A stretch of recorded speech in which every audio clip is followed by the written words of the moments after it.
تعلق نبی الاسلام کے ساتھ نہیں ہے، اس کا تعلق حکمرانوں کے ساتھ ہے. لہٰذا اگر آج ہم یہ ڈیمانڈ کرتے ہیں کہ سعودی حکومت کو یہ گنبد خضرا اتار لینا چاہیے، لیکن ابھی آپ کا تقاضا ہے نا کہ اس کو اٹھا لیا جائے. ہاں جی اٹھانا چاہیے. تو ایک طرف اللہ تبارک و تعالیٰ فرماتا ہے کہ میرے آقا کی، میرے محمد مصطفیٰ صلی اللہ علیہ وسلم کی آوازوں سے اپنی آواز بلند نہ کرو، اور پھر دوسرا ہم گھر میں جھانک رہے ہیں.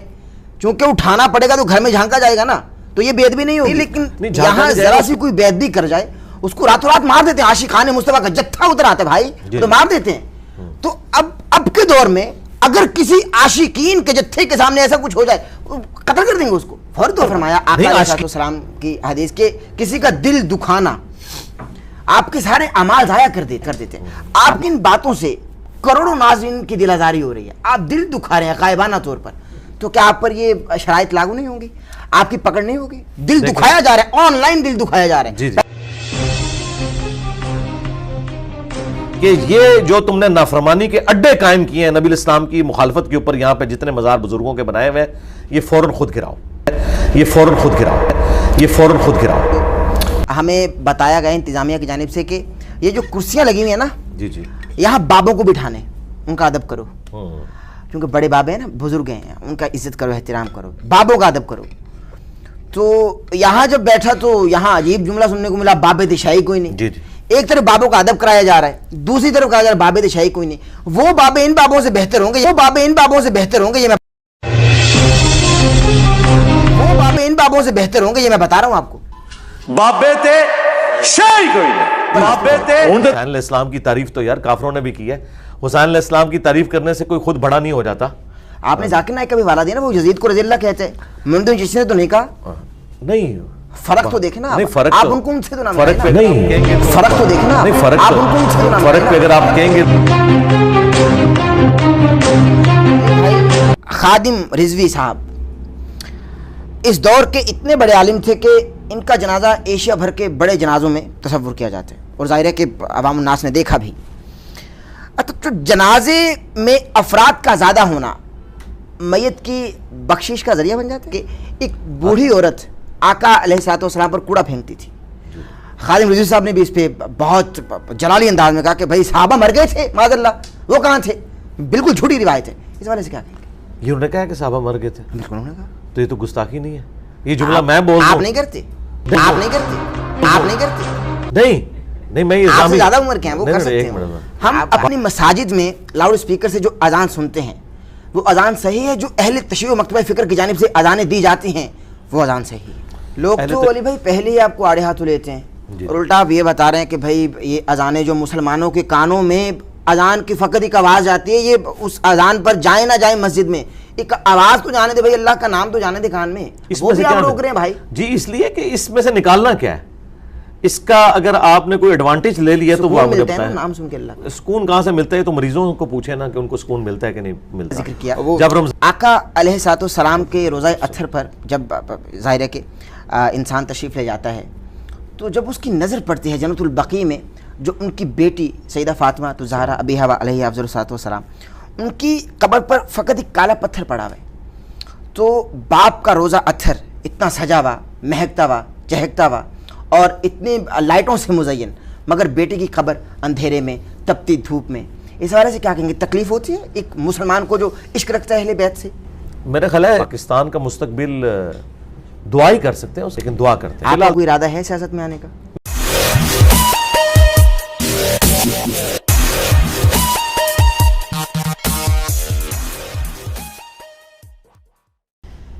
اعوذ باللہ من الشیطان الرجیم، بسم اللہ الرحمن الرحیم.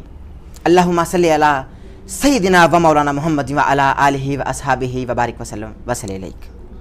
ناظرین محترم، احمد نصیر آپ کی خدمت میں حاضر ہے. آج ہمارے ساتھ ایک ایسی منفرد شخصیت براجمان ہے کہ جن کے بارے میں جتنا کہا جائے کم ہے، لیکن انہوں نے کبھی اپنے بارے میں خود کچھ کہا ہی نہیں. نوجوانوں کے انتہائی پسندیدہ. انہوں نے نہ کبھی خود کو عالم دین کہا، نہ کبھی خود کو مفتی اعظم پاکستان کہا. ان کا تعارف میں اس طریقے سے کراؤں گا. بہت سارے ملاؤں پر ہے ان کے سوالوں کا قرضہ. موجود ہیں ہمارے ساتھ انجینئر محمد علی مرزا. السلام علیکم. جی وعلیکم السلام ورحمۃ اللہ وبرکاتہ ولا حول ولا قوۃ الا باللہ اللہم صلی علی محمد وعلی آل محمد۔ احمد بھائی، اللہ تعالیٰ آپ کے حسن ظن کی لاج رکھے۔ اللہ کا نام لے کے شروع کریں جی۔ آپ کے جو بھی سوالات ہیں انشاءاللہ ہم کوشش کریں گے کہ بہت شکریہ آپ کا، طبیعت ٹھیک ہے آپ کی؟ جی جی خیریت سے؟ الحمدللہ۔ آپ مجھے یہ بتائیے کہ یہاں بہت سارے لوگوں کو ذرا سی چار باتیں آ جائیں تو وہ خود کو عالم کہنا شروع کر دیتے ہیں، مفتی اعظم پاکستان کہنا شروع کر دیتے ہیں۔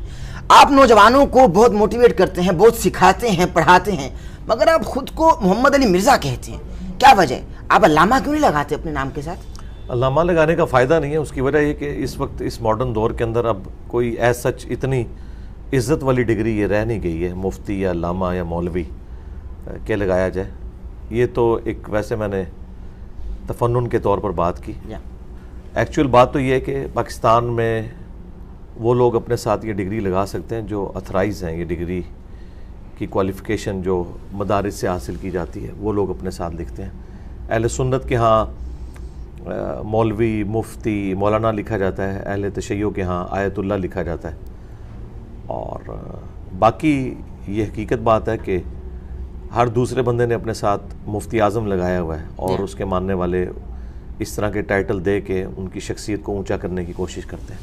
میرا خیال ہے کوئی بھی شخصیت اپنے کام کی وجہ سے، اپنے کردار کی وجہ سے، اپنی علمی کنٹریبیوشن کی وجہ سے اونچی ہو سکتی ہے۔ اس طرح ناموں کے پیچھے اتنی دمیں لگانے سے استاد العلماء اور شیخ القرآن، شیخ الحدیث یہ سب کچھ لکھتے ہیں، پتہ نہیں کتنا حوصلہ ہے۔ میں تو اس چیز میں آر محسوس کرتا ہوں کہ کوئی شخص اپنے نام کے ساتھ اس طرح کے القابات لگائے۔ ایون لوگ اپنے ساتھ حاجی بھی لکھ دیتے ہیں۔ ہاں، تو یہ عوام الناس کے اندر بھی یہ بیماری ریکگنیشن کی پائی جاتی ہے۔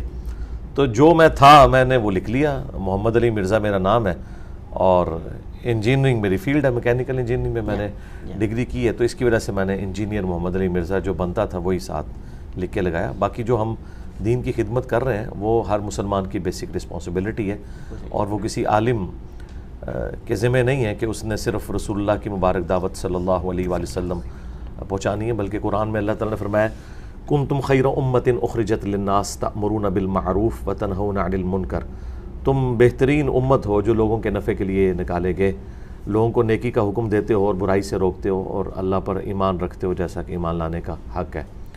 تو یہ ہر شخص کی ذمہ داری ہے کہ وہ اپنے محبوب صلی اللہ علیہ وآلہ وسلم کی مبارک دعوت ان کی امت تک پہنچائے۔ اسی وجہ سے اس امت کا مرتبہ ہے، یعنی اس امت کا مرتبہ صرف رسول اللہ کی نسبت کی وجہ سے نہیں ہے، بلکہ نبی الاسلام کی جو ایک کوالٹی ہے ختم نبوت، کہ آپ کے بعد کوئی پیغمبر نہیں آئے گا، جس کی برکت سے اس امت کو نبیوں والا کام شفٹ ہوا۔ چونکہ کام بہت بڑا تھا اس لیے امت کا مرتبہ بڑھ گیا، کوئی شک نہیں۔ اگر یہ کام شفٹ نہ ہوتا تو ہم بھی اگلی امتوں کی طرح ایک امت ہی ہوتے۔ ہمیں نبی الاسلام نے یہاں تک فرمایا بلغوا عنی ولو آیہ، صحیح بخاری کے اندر، کہ پہنچا دو میری طرف سے خواہ تمہیں ایک آیت ہی آتی ہو۔ حتیٰ کہ صحیح بخاری میں یہاں تک آیا کہ شیطان نے انسانی شکل میں آ کے آیت الکرسی کا وظیفہ بتایا سیدنا ابو ہریرہ کو، تو نبی الاسلام نے فرمایا کہ 3 دن سے جو انسانی شکل میں تیرا مہمان تھا وہ شیطان تھا، لیکن اس نے بات سچی کی ہے کہ جو آیت الکرسی پڑھ کے رات کو سو جائے صبح تک ایک فرشتہ اس کی حفاظت کے اوپر مامور ہو جاتا ہے۔ تو ہم نے سچی بات کی تصدیق بھی کرنی ہے، اور جو حق بات پتہ چلے ہم نے لوگوں تک پہنچانا بھی ہے۔ اس کے لیے کسی ڈگری کی ضرورت نہیں ہے۔ جامعہ ترمذی میں حدیث موجود ہے، اس کو سپورٹو ابن عباس کا قول ہے کہ حکمت مؤمن کی گمشدہ میراث ہے، جہاں سے بھی ملے حاصل کر لو۔ یہ آپ کسی کافر سے بھی حاصل کر سکتے ہیں، کسی مسلمان سے بھی، اور جب آپ کو یہ علم آ جائے اس کے بعد اس کو پھیلانا یہ آپ کی رسپانسبلٹی ہے۔ اور اس میں تو میں یہاں تک مثال دیتا ہوں کہ اگر کوئی پرائمری اسکول کا بچہ آپ کو آ کے یہ بتائے کہ سورۃ البقرہ کی آیت نمبر 279 میں لکھا ہے کہ جو سود کھاتا ہے اللہ اور اس کے رسول عز و جل و صلی اللہ علیہ وآلہ وسلم کا اعلان جنگ ہے اس کے خلاف، تو ہم اس کی ڈگری نہیں چیک کریں گے، بلکہ یہ دیکھیں گے کہ اس کا ریفرنس ٹھیک ہے تو ہم اس کی بات قبول کر لیں گے۔ کوئی غیر مسلم بھی آ کے بات کرے نا، ہمیں ہماری کسی کتاب کا حوالہ دے تو ہم کتاب کو پرائورٹی دیتے ہوئے اس کو اپنے نبی کی بات سمجھتے ہوئے، اپنے رب کی بات سمجھتے ہوئے قبول کریں گے، بجائے اس کے کہ ہم پرابلم اینڈ کے اوپر کھڑے ہوں۔ ہمیں سلوشن اینڈ پہ کھڑا ہونا چاہیے۔ بالکل صحیح ہے۔ آپ نے ظاہر اپنی گفتگو میں فرمایا کہ شیطان نے ابو ہریرہ، سیدنا ابو ہریرہ سے، چونکہ آقا نے فرمایا کہ تھا تو وہ شیطان لیکن بات ٹھیک کر گیا۔ ٹھیک کر گیا۔ شیطان بات ٹھیک بھی کر جاتے ہیں؟ کر سکتا ہے ٹھیک، جب اس کی جان کے اوپر بنی پڑی ہو۔ بیسیکلی سیدنا ابو ہریرہ نے اسے پکڑ لیا تھا جب وہ انسانی شکل میں آیا تھا، تو اس نے یہ ایک مدنی رشوت دی تھی کہ مجھے آج چھوڑ دو، اس کے بدلے میں تمہیں ایک وظیفہ بتاتا ہوں۔ تو بیسیکلی اس نے اپنی جان چھڑانے کے لیے، ایک بڑا فساد بچانے کے لیے ایک چھوٹی سی نیکی کر لی۔ یہاں پہ بھی آپ دیکھیں نا، جھوٹ اور سچ کو ملا کے پیش کرنا، شیطنت اسی کا تو نام ہے نا، کہ آپ کوئی اچھی بات کرتے ہیں ساتھ اس کے غلط بات بھی مکس کر دیتے ہیں۔ اور بخاری مسلم میں تو ہے کہ شیاطین جو ہیں وہ فرشتوں سے بعض اوقات گفتگو اچک لیتے ہیں اور اس میں جھوٹ ملا کے نجومیوں کو بتاتے ہیں، اور وہ پبلک میں عام ہو جاتی ہے، لوگوں پہ دھاک بیٹھ جاتی ہے کہ بندہ سچی بات کر رہا ہے، اور کچھ پریڈکشن صحیح بھی ہو جاتی ہیں اور وہ فرشتوں سے انہوں نے چرائی ہوتی ہیں، اور میجارٹی پورشن اس میں جھوٹ ہوتا ہے۔ تو یہاں پہ بھی ہمارے جو کسٹوڈین ہیں دین کے، وہ بھی دیکھیں کچھ باتیں صحیح کرتے ہیں ساتھ پھر ساتھ مکس بھی کر جاتے ہیں، اس کی وجہ سے ان کا جھوٹ والا سودا بھی بک جاتا ہے۔ تو شیطان کے طریقے کے اوپر ہی ہیں نا یہ لوگ۔ بالکل۔ اچھا علی بھائی مجھے بتائیے کہ دور نبوی صلی اللہ علیہ وآلہ وسلم، میرے سیدی میرے مرشدی آقا صلی اللہ علیہ وآلہ وسلم کے دور کی اذان ہماری سماعتوں سے چھو کر نہیں گزری، ہم نے اس اذان کو سنا نہیں۔ ہم اپنی مساجد میں لاؤڈ اسپیکر سے جو اذان سنتے ہیں وہ اذان صحیح ہے؟ جو اہل تشیع و مکتبہ فکر کی جانب سے اذانیں دی جاتی ہیں وہ اذان صحیح ہے؟ اہل تشیع نے جو چیزیں بیچ میں کچھ ایڈ کر لی ہیں نا، یہ کچھ عرصہ پہلے ہی انہوں نے ایڈ کی ہیں۔ اذان وہی ہے جو اہل سنت کے ہاں دی جاتی ہے، اس میں جو الفاظ ہیں نا، حی علی خیر العمل، اس طرح کی کچھ روایتیں اہل سنت کے ہاں بھی پائی جاتی ہیں، لیکن وہ اس طریقے سے مضبوط روایتیں نہیں ہیں۔ جو مضبوط روایت ہے ابو داؤد کے اندر اور سنن نسائی کے اندر، نبی الاسلام نے اذان خود تعلیم فرمائی ہے صحابہ کرام کو، اور اس میں مسلم شریف میں بھی کچھ حصہ اس کا موجود ہے۔ ایون یہ جو پبلک کے اندر ایک مسکنسیپشن ہے کہ یہ الصلاۃ خیر من النوم حضرت عمر نے داخل کیا، یہ ایک بے سند روایت تھی الموطا امام مالک میں، اس کی وجہ سے یہ ایک پبلک کے اندر عام ہو گئی، ورنہ ابو داؤد میں، سنن نسائی میں اور ایون مشکات کے اندر موجود ہے۔ نبی الاسلام فجر کی اذان میں خود یہ تعلیم فرماتے تھے الصلاۃ خیر من النوم، اور باقی وہی الفاظ ہیں جو عام اہل سنت کے ہاں اذان دی جاتی ہے۔ البتہ اقامت جو ہے وہ اکیری ہوگی، جس طرح اہل حدیث دیتے ہیں، اور مکہ اور مدینے میں اکیری اقامت کہی جاتی ہے، کیونکہ بخاری میں حدیث ہے کہ نبی الاسلام اذان کے کلمات دوہرے اور اقامت کے اکیرے تعلیم فرماتے تھے۔ البتہ ایک حدیث ہے صحیح مسلم کے اندر اور ابو داؤد کے اندر تو بڑی تفصیل کے ساتھ ہے، اذان ترجیح، یعنی جس میں آپ اشہد ان لا الہ الا اللہ 4 دفعہ کہتے ہیں اور اشہد ان محمد رسول اللہ 4 دفعہ کہتے ہیں۔ اس اذان کی جب اقامت ہوگی نا، تو چونکہ وہ 4 گنا ہو چکے ہیں تو اس کی اقامت ڈبل ہوگی، جس طرح حنفی دیتے ہیں۔ حنفیوں کی جو اقامت ہے نا، یہ اس صورت میں ہے جب آپ اذان میں وہ کلمات 4 دفعہ کہیں۔ تو وہ جو ابو داؤد کے اندر حدیث ہے کہ نبی الاسلام نے اذان کے جو کلمات ہیں وہ 19 مرتبہ اور اقامت کے 17 مرتبہ تعلیم فرمائے، تو 19 اسی وقت پورے ہوتے ہیں جب وہ 4 دفعہ ہو۔ بالکل صحیح۔ تو اس کی اقامت تو اس طریقے سے ہوگی، وہ کبھی کبھار اہل حدیث کے ہاں بھی دی جاتی ہے ترجیح والی۔ تو اقامت اور اذان کا جو سلسلہ اہل حدیث کے ہاں چل رہا ہے نا، یہی سنت کے مطابق ہے as far as books are concerned. ہاں اذان تو آلموسٹ سب کی ٹھیک ہے، اور باقی یہ جو آپ کی اسپیکر کے حوالے سے بات ہے نا، اس میں ایڈ کر دوں، یہ اسپیکر کے اندر اذان دینا یہ کوئی اسلام کا حصہ نہیں ہے، یہ زیادہ تر تو لوگوں کے لیے تکلیف کا باعث ہی بنا ہوا ہے۔ اچھا، ہاں، یہ کون سی اسلام کی خدمت ہے کہ آپ کے فجر کی نماز کے اندر 5 نمازی آتے ہیں اور آپ لوگوں کو اذان کی آواز کے ذریعے اتنے بڑے بڑے اسپیکر لگا کے، جو لوگ مساجد کے قریب رہ رہے ہیں نا، یقین کریں وہ صرف مسلمان ہونے کی وجہ سے اذان کا احترام کر رہے ہیں، ادروائز جتنی مشکل ان کی زندگی ہے، اور اگر خدا نہ خواستہ وہاں کوئی مریض ہو، اس کے لیے بڑی تکلیف دہ چیز ہو جاتی ہے اس حوالے سے۔ تو یہ کوئی سنت نہیں ہے اس طریقے سے، یہ تو ایسے ہی ہے کہ نبی الاسلام کے مبارک زمانے میں کوئی شخص جا کے لوگوں کے گھر پہ کھڑا ہو کے ان کے کان پہ جا کے اذان دیتا، اس سے زیادہ آواز اس اسپیکر میں آتی ہے۔ تو یہ کیا سنت ہے؟ بس اجمالاً ایک آواز آنی چاہیے، اس زمانے میں اسپیکر نہیں تھا تو بس ٹھیک ہے اذان ہوتی تھی۔ آج کل تو اسپیکر کی ویسے ہی ضرورت نہیں ہے، کیونکہ ہمارے پاس گھڑیاں ہیں، ہمیں اذان کی آواز نہ بھی سنائی دے تب بھی ہم گھڑی کو دیکھ کے مسجد میں جاتے ہیں۔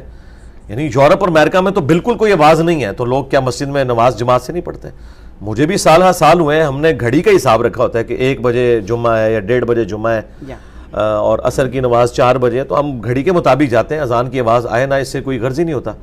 تو میرا خیال ہے یہ اذانوں کا یہ والا سلسلہ کہ پورے ایک سپیکر کے سٹینڈ کھڑے کیے ہوئے ہیں اور لوگوں کو تکلیف میں ڈالا ہوا ہے، اگر یہاں اس چیز کو ختم بھی کر دیا جائے تو کوئی ایسا معاملہ نہیں ہے۔ یہ میں اس لیے بات کر رہا ہوں، انڈیا میں پچھلے دنوں گورنمنٹ نے پابندی لگائی ہے، مسلمان وہاں پہ ہنگامہ کھڑا کر رہے ہیں۔ یار آپ اس بات کے اوپر ہنگامہ کھڑا کر رہے ہیں کہ جو اسلام کا اس حوالے سے تو کوئی رکن ہی نہیں ہے کہ آپ نے سپیکر میں اذان دینی ہے. اذان سپیکر کے بغیر ہی دینا سنت ہے, سپیکر میں دے دیں گے جائز ہے. اور اسی طریقے سے مسجد کے اندر بھی اگر سپیکر آپ نے لگانا ہے تو اس صورت میں لگائیں کہ اگر نمازی بہت زیادہ ہیں. یہ نہیں ہے کہ آپ مسجد کے اندر 5 نمازی کھڑے ہیں اور آپ نے سپیکر کے ذریعے پورے محلے میں شبینے کی آواز جا رہی ہے اور لوگوں کو جان بوجھ کے آپ تنگ کر رہے ہیں. کئی مریض بھی ہیں اس میں, اور اگر کوئی آ کے بات کر لے تو آپ ان کے اوپر یعنی توہین مذہب کا الزام لگا دیں. تو میرا خیال ہے جذبات کی بجائے نا عقلاً ان معاملات کو دیکھنا چاہیے. صحیح بخاری میں آتا ہے حضرت عثمان غنی رضی اللہ تعالیٰ عنہ کے دور میں جب مسلمانوں کی آبادی بڑھ گئی اور مسجد میں زیادہ رش ہوتا تھا تو پھر انہوں نے پیرلل میں ایک اذان بازار میں شروع کروائی. سپیکر تو نہیں تھا, جو انہوں نے مسجد میں 2 اذانیں شروع کر دی ہیں, بالکل غلط ہے. اذان پیرلل میں ایک ہوگی, ایک مسجد میں ایک بازار میں, تاکہ ان تک آواز پہنچ جائے. اس کا آج کل ایک ماڈرن طریقہ سپیکر کے ذریعے. اس طرح کی کوئی ضرورت ہے تو وہ آپ ضرور کریں, ادروائز سپیکر کو اس کام کے لیے استعمال کرنا. اور پھر اس میں اللہ کا شکر ہے پاکستان میں تو پابندی لگ گئی ہے اب یہ خطبات کے اوپر, ورنہ تو یہ سٹوریاں کہانیاں ایک دوسرے فرقوں کو کافر ڈکلیئر کرنا یہ کچھ سپیکر کے اندر ہوتا تھا. اب گورنمنٹ نے پابند کیا کہ آپ نے صرف عربی خطبہ دینا ہے, جیسے ہی اردو تقریر شروع ہوتی ہے وہ سپیکر کو آف کر دیتے ہیں. اللہ کا شکر ہے, میں تو بڑا خوش ہوں اس حوالے سے. لوگ تو علی بھائی پہلے ہی آپ کو آڑے ہاتھوں لیتے ہیں اور الٹا آپ یہ بتا رہے ہیں کہ بھائی یہ اذانیں جو مسلمانوں کے کانوں میں اذان کی فقط ایک آواز آتی ہے, یہ اس اذان پر جائیں نہ جائیں مسجد میں ایک آواز تو جانے دے بھائی, اللہ کا نام تو جانے دے کان میں, وہ بھی آپ روک رہے ہیں بھائی. جی اس لیے کہ اس میں سے نکالنا کیا ہے, اس کا اگر آپ نے کوئی ایڈوانٹیج لے لیا تو وہ آپ مجھے بتائیں. نام سن کے اللہ سکون کہاں سے ملتا ہے تو مریضوں کو پوچھیں نا کہ ان کو سکون ملتا ہے کہ نہیں ملتا. جب رمضان کی پوری رات آپ لوگ شبینے چلاتے ہیں, ربیع الاول کی 12 راتوں میں آپ نے ڈیک کے اوپر قوالیاں اور نعتیں لگائی ہوتی ہیں, تو یہ اس تکلیف کا میں نے کہا وہ اظہار نہیں نہ کرتے, صرف آپ سے ڈرتے ہیں نا. تو وہ تکلیف تو وہ کاٹ رہے ہیں. 4 بندے جوش کے اندر کہتے ہیں کہ ہمیں مزہ آ رہا ہے, اس طرح تو مزہ ڈیفائن نہیں نہ ہوتا. مزہ تو تب ہے کہ جب آ رہا ہو واقعی. یہ تکلیف ہے کہ رات کو ایک شخص نے 10-11 بجے سونا ہے اور آپ نے 1 بجے تک قوالی لگائی ہوئی ہے, اور شبینے کے اوپر آپ نے سپیکر کے ذریعے پورے محلے کے اندر تلاوت سنوا رہے ہیں لوگوں کو, تو انہوں نے سونا نہیں ہے. آپ اس کام کا ان کو پابند کر رہے ہیں کہ جو زیادہ سے زیادہ ایک نفلی چیز ہے, اور وہ بھی آپ کے لیے کہ جو سن رہے ہیں. محلے والوں کا کیا قصور ہے کہ آپ ان کو سنا رہے ہیں. اور یہ میں جو بات کر رہا ہوں نا, یہ اللہ کا شکر ہے, یہ آپ تو کراچی سے ہیں, کراچی میں جو باپا جانی ہے الیاس قادری صاحب, باقاعدہ انہوں نے ویڈیو میں کہا ہے کہ یہ غلط ہے, ایسا نہیں ہونا چاہیے. انہوں نے خود مانا ہے. بہت کم بھی ہو گئے نا وہ تو لاؤڈ اسپیکر سے. ہاں جی پہلے بہت زیادہ تھے تو کم ہو گئے. اچھا اگلے سوال کی جانب بڑھ رہا ہوں جی. اللہ نے ہر چیز کا جوڑا پیدا کیا. سوال یہ ہے کہ جناب مریم کو بنا شوہر کے اللہ نے بیٹا کیسے دیا؟ ذرا سوال مکمل ہونے دیجیے. کہ بنا شوہر کے جو جناب مریم کو اللہ نے بیٹا عطا فرمایا, اس سے رب کی فطرت کا قانون بھی ٹوٹ گیا ایک طریقے سے, کیونکہ رب نے خود فرما دیا قرآن میں کہ میں نے جوڑا پیدا کیا. قانون بھی ٹوٹ گیا اور ایک نیا مذہب بھی وجود میں آ گیا, تو نقصان ہو گیا نا. دیکھیں نقصان جو اس طرح کے ہوتے ہیں نا, ان غلط رویوں کی وجہ سے ہوتے ہیں. جب کوئی شخص 10 کو 0 لگا کے 100 بنا دے, اور ایک بندہ آ کے ایک اور 0 لگائے اس کو 1000 بنا دے, جتنی بات ہے اس کو رکھنا چاہیے. پہلے تو میں اس کا اینٹی وینم اور پھکی والا جواب دیتا ہوں جو قرآن میں اللہ تعالیٰ نے کرسچنز کو دیا ہے, کہ عیسیٰ ابن مریم اللہ کے نزدیک آدم کی مثل ہیں. اللہ تعالیٰ نے کن فیکون کر کے انہیں بنایا. یہ بہت بڑی بات تھی کہ سیدنا عیسیٰ ابن مریم کی ماں تو تھی نا, صرف ایک ایلیمنٹ والد والا مس ہوا نا.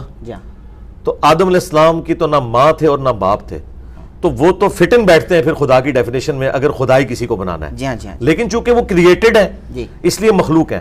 اور کرسچنز خود حیران کن بات ہے کہ آدم علیہ السلام کو اللہ کا بیٹا نہیں مانتے, جن کے ماں باپ بھی کوئی نہیں, جو سب کے سب اللہ تعالیٰ نے جن کو بنایا, اور عیسیٰ ابن مریم کو اللہ کا بیٹا بنا رہے ہیں جن کی ماں ہے اور انہوں نے پریگنینسی کی وہ تکلیف بھی کاٹی ہے. قرآن میں پوری رپورٹ ہوئی ہے. یہ تو عقلاً ایک الزامی اور پھکی والا جواب, اینٹی وینم والا جواب ہو گیا اس حوالے سے, اور لاجیکل آنسر بھی ہے. باقی اللہ تعالیٰ جان بوجھ کے اپنے قانون قدرت کو توڑتا ہے یہ بتانے کے لیے کہ ان اللہ علی کل شیء قدیر. اللہ تعالیٰ ہر چیز پہ اتنی قدرت رکھتا ہے کہ اللہ تعالیٰ اپنے بنائے ہوئے محکم قوانین جو فزیکل فینومینا آف نیچر ہے ان کا بھی پابند نہیں ہے. مثلا اللہ تعالیٰ کا یہ قانون قدرت ہے کہ آگ جلاتی ہے. اگر یہ قانون نہ ہوتا تو آج آپ ڈیزل انجن, پیٹرول انجن نہ بنا سکتے, نہ آپ کوئی تندور لگا سکتے, اگر یہ محکم قانون نہ ہوتا. یہ اتنا محکم ہے کہ آپ جتنی بار آگ لگائیں گے آگ لگے گی. لیکن ابراہیم علیہ السلام کے لیے اللہ تعالیٰ نے اسے ٹھنڈا کیا ایک ہی دفعہ, نہ ان سے پہلے نہ ان کے بعد کسی کے لیے ٹھنڈی ہوئی. تو یہ ایک معجزہ ہے جس میں اللہ تعالیٰ نے فزیکل فینومینا آف نیچر کو توڑ کے اسٹیبلش کیا کہ میں اس کا پابند نہیں ہوں. سمندر میں راستہ بنانا یہ موسیٰ علیہ السلام کے لیے ہوا ہے. اس کے بعد اور اس سے پہلے لوگ کشتیوں میں ہی سفر کرتے ہیں. عیسیٰ ابن مریم کے کیس میں بھی اللہ تعالیٰ نے قرآن میں سورہ مریم میں فرمایا کہ ہم عیسیٰ اور ان کی ماں کو جہان والوں کے لیے نشانی بنانے والے ہیں. یہ ایک نشانی تھی جہان والوں کے لیے کہ اللہ تعالیٰ کا معجزہ ظاہر ہوا. اچھا, پھر عیسیٰ ابن مریم خود کیا کہہ رہے ہیں؟ میں اللہ کا بندہ ہوں, مجھے اللہ نے کتاب دی ہے اور مجھے اپنی ماں کے ساتھ حسن سلوک کرنے والا بنایا ہے. سلام ہو اس دن پر جس دن میں پیدا ہوا, جس دن میں مروں گا اور جس دن میں دوبارہ اٹھایا جاؤں گا. سورہ مریم یہ ان کے کلمات نقل ہوئے ہیں. تو عیسیٰ ابن مریم کے بارے میں ان لوگوں نے جو ڈیوینٹی کلیم کی ہے, آج بھی اسٹیبلش انجیل کے اندر ایک ان ایمبیگوس سٹیٹمنٹ کوئی ایسی نہیں ہے جس سے یہ ثابت ہوتا ہو کہ عیسیٰ ابن مریم اللہ ہیں یا اللہ کے بیٹے ہیں. یہ بعد کے لوگوں نے چیزیں بیچ میں داخل کر کے اور یہ غلط معاملات آگے چلائے. اللہ تعالیٰ نے یہ سب کچھ جو کیا ہے نا, وہ آزمائش کے لیے بھی ہوتا ہے. اس سے بڑی بات, شیطان نہ ہوتا تو ہم سب جنتی ہو جاتے. ظاہر ہے وہی ہمیں ورگلاتا ہے نا, اندر تو پھونکے وہی مارتا ہے. تو اب آپ کہیں گے کہ جی یہ سارے کے سارے جو لوگ جہنم میں جا رہے ہیں یہ شیطان کی وجہ سے جا رہے ہیں اور الٹیمیٹلی ریزن اللہ ہے جس نے شیطان کو پیدا کیا. تو بھائی یہ دنیا ہے ہی آزمائش کے لیے. ٹھیک ہے, الذی خلق الموت والحیات لیبلوکم ایکم احسن عملا. اللہ تعالیٰ نے زندگی اور موت اور یہ سارے معاملات اس لیے تاکہ تمہارا امتحان لیا جائے کہ کون اچھے اعمال کرتا ہے. فَأَلْهَمَهَا فُجُورَهَا وَتَقْوَاهَا, اسی نے برائی کی استطاعت بھی ڈالی انسان کے اندر, نیکی کی بھی. اب اس نے خود چوز کرنا ہے. اِنَّا هَدَيْنَاهُ السَّبِيلَ اِمَّا شَاكِرًا وَإِمَّا كَفُورًا, ہم نے ہدایت کا راستہ واضح کر دیا ہے, چاہے تو شکر گزاری کی روش اختیار کرو, چاہو تو ناشکری کی روش اختیار کرو. تو یہ ہمارا امتحان تھا. اس طریقے سے دیکھیں مسلم شریف میں حدیث ہے, قبروں پہ جاؤ تاکہ آخرت کی یاد آئے. یہ دنیا سے بے رغبتی دلاتی ہیں. میں نے تمہیں پہلے منع کیا تھا لیکن اب تمہیں حکم دیتا ہوں. اب جو لوگ قبروں سے جا کے مانگ رہے ہیں, اس کے اگینسٹ اگر ہم یہ آرگومنٹ کریں کہ نہ اللہ کے نبی علیہ السلام قبر پہ جانے کی اجازت دیتے اور نہ لوگ قبروں سے مانگتے, ایسا نہیں تھا. وہ قبر سے نہ بھی مانگتے, انہوں نے گھر میں خود بت بنا کے مانگنا شروع کر دینا تھا. جو برائی کسی نے کرنی وہ تو کرنی ہے. اور اس کو اردو میں ایک محاورتاً بات کی جاتی ہے کہ ناک پر اگر مکھی بیٹھ جائے تو ناک نہیں کاٹنا ہوتا, مکھی اڑانی ہوتی ہے. تو یہ مکھیاں بیٹھی ہوئی ہیں بد عقیدگی کی شکل میں اور اس وجہ سے بیٹھ گئیں. ناک کا کوئی قصور نہیں تھا, یہ گندگی کی وجہ سے ہوا. اس گندگی کو صاف کرنا یہی تو ہمارا امتحان ہے. اب ایک سوال ہے, چونکہ آپ نے قبر کا ذکر کیا, آقا علیہ الصلوۃ والسلام کے روزہ اطہر پر جب ظاہر ہے کہ انسان تشریف لے جاتا ہے تو جب اس کی نظر پڑتی ہے جنت البقیع میں, جو ان کی بیٹی سیدہ فاطمہ تو زہرا ابیہا علیہ افضل الصلوۃ والسلام, ان کی قبر پر فقط ایک کالا پتھر پڑا ہوا ہے. تو باپ کا روزہ اطہر اتنا سجا ہوا, مہکتا ہوا, چہکتا ہوا اور اتنے لائٹوں سے مزین, مگر بیٹے کی قبر اندھیرے میں, تپتی دھوپ میں. اس حوالے سے کیا کہیں گے, تکلیف ہوتی ہے ایک مسلمان کو جو عشق رکھتا ہے اہل بیت سے؟ میرا خیال ہے سیدہ فاطمہ سلام اللہ علیہا کو یا اس طرح کی بڑی پرسنالٹیز کو کسی روزے کی کسی لائٹنگ کی ضرورت نہیں ہے. اس کی وجہ یہ ہے کہ یہ تو اللہ کی جنتوں میں ہے, یہ تو ایک سمبل ہے دنیا کے اندر جو آپ کو سامنے نظر آ رہا ہے. اصل چیز دیکھنے کی یہ ہے کہ نبی علیہ السلام کی تعلیمات کیا ہیں. ان کو تو ہم بعد میں ڈسکس کرتے ہیں. آلموسٹ 1 لاکھ سے زیادہ انبیاء اکرام دنیا میں آئے ہیں, ان کے مزارات کدھر ہیں؟ ایون ان کے تو نام بھی ہمیں نہیں پتا. قرآن میں صرف 25 انبیاء کے نام آئے ہیں. تو وہ سب کے سب لوگ گمنامی میں مر گئے, ان کے نام بھی نہیں, ان کا تعارف بھی نہیں. اللہ کے حضور تو کامیاب ہوئے. لہٰذا کسی کا مزار بن جانا, وہاں قمقموں کا لگ جانا یا وہاں پر لوگوں کا رش ہونا, یہ ان کی بزرگی کی دلیل نہیں ہے. وہ اللہ کے حضور جو ہیں وہ اللہ کی جنتوں میں. باقی یہ جو روزہ شریف کے اوپر آپ کو گنبد خضرا نظر آ رہا ہے, تو یہ تو خود رسول اللہ کی نافرمانی کے اوپر بنایا گیا. جی ہم تو اسے بالکل نبی علیہ السلام کی تعلیمات کے خلاف سمجھتے ہیں اور یہ بہت بعد میں یہ کام ہوا ہے. اچھا, ہاں جی, یہ 678 ہجری میں آلموسٹ نبی علیہ السلام کی وفات کے 650 سال بعد ایک بادشاہ تھا قلاوون, اس نے یہ لکڑی کا گنبد بنا کے اس پہ رکھا, اور جس نے اسے مشورہ دیا تھا کچھ دنوں کے بعد وہ معزول ہو گیا, اور لوگوں نے اس وقت یہی کہا کہ اسے سزا ملی ہے یہ جو اس نے غلط کام کروایا. 650 سال تک کسی مسلمان کو, جو کہ ان سے زیادہ سٹرونگ مسلمان تھے, بنو امیہ, بنو عباس, پوری دنیا ان کے سامنے گھٹنے ٹیکے ہوئی تھی. آج کا اربوں ڈالر ان کو جزیہ صرف ملتا تھا سال کا, کسی نے سونے کا گنبد بھی بنا کے نہیں رکھا, کچھ نہیں کیا.